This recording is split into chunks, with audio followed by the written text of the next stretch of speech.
Hello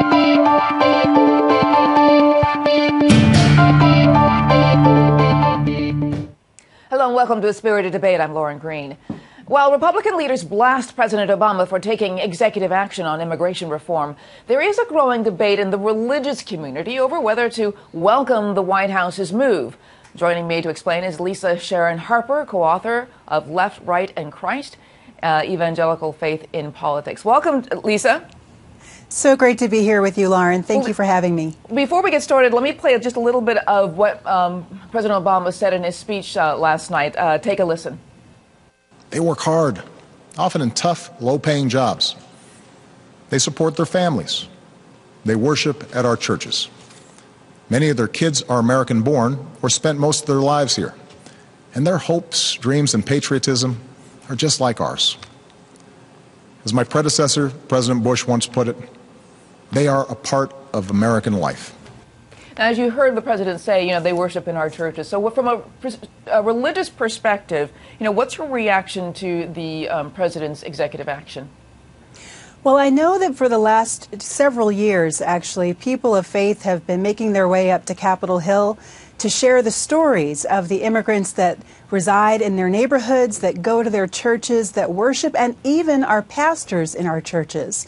And as a result, I think that the president heard our cries. The president heard the stories. I myself actually fasted in a tent for 21 days last year, just a year ago, in order to help the Congress and the president to understand how important of a religious issue this is. This is a moral issue.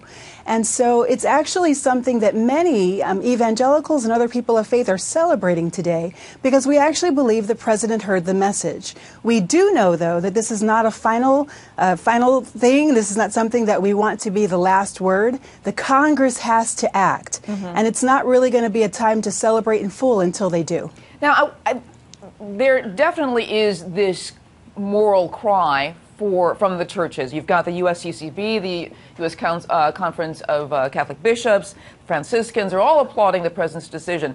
But you've also got the Southern Baptist Convention's Russell D. Moore. He basically said that it is an unwise and counterproductive because you want to work together. And also, this is from the National Hispanic Christian Leadership Conference. This is the largest Hispanic Christian group in the country. And the president, Reverend Daniel Rodriguez, said, he says, as an organization committed to both Christian compassion and the rule of law, we call upon Congress and President Obama to immediately work together in passing legislation that will permanently secure our borders, protect our values, and facilitate a platform upon which, once again, we can shine as a city upon a hill. I mean, these are things that the Hispanic group is calling for. Even though there must be this sense of compassion and mercy, there's also a rule of law. I mean, isn't that part of religious backgrounds as well? Well, absolutely. The rule of law is something that we all value, but there is absolutely precedent in the scripture that when the law is broken, and especially when the law places oppression on the backs of human beings made in the image of God, that law must be changed, because people are more important than anything else, because people bear the image of God. And that's what we really are trying to do, is to protect the image of God within our borders and within our nation.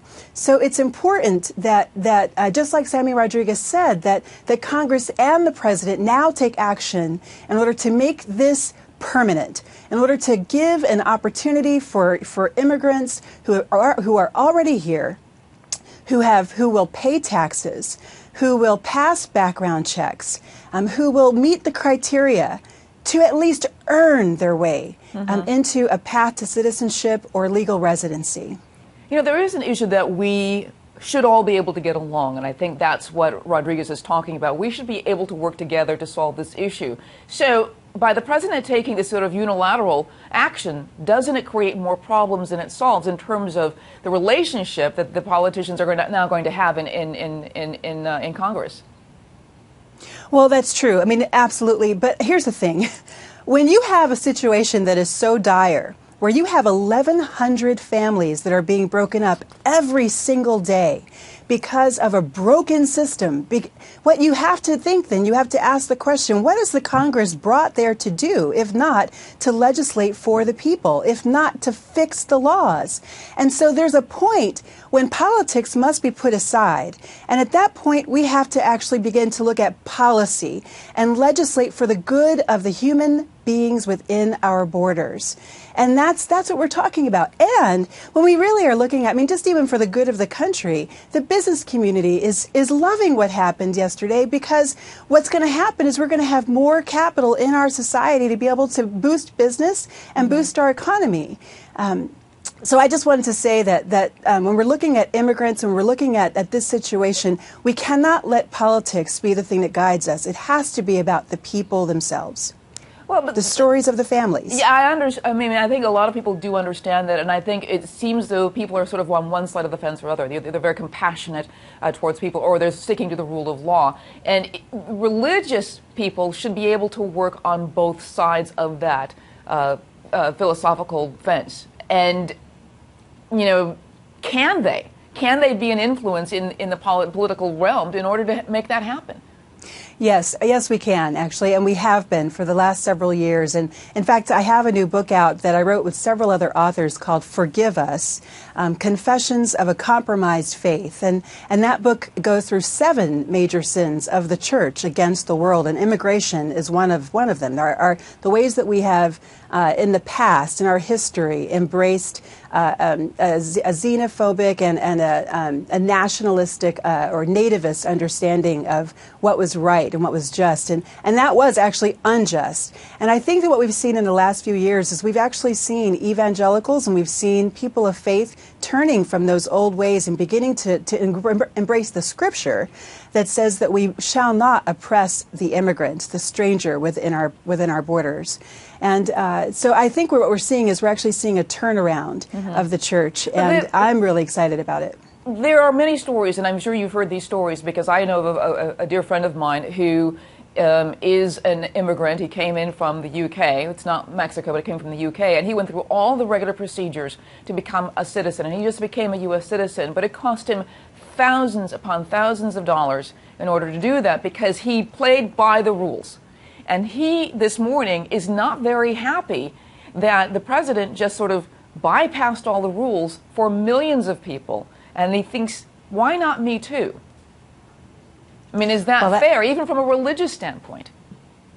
Well, you know, it's funny. I mean, when it comes to justice, justice is really something that when we ask the question of justice, we're asking, what is it that's going to cultivate and protect the image of God and the ones who are being beat down the most and the ones who are most vulnerable?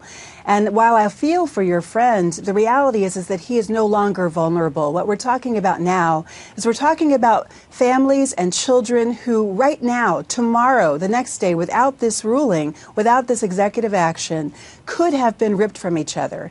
And while I understand the sense that, wow, well, they're getting different treatment than I got.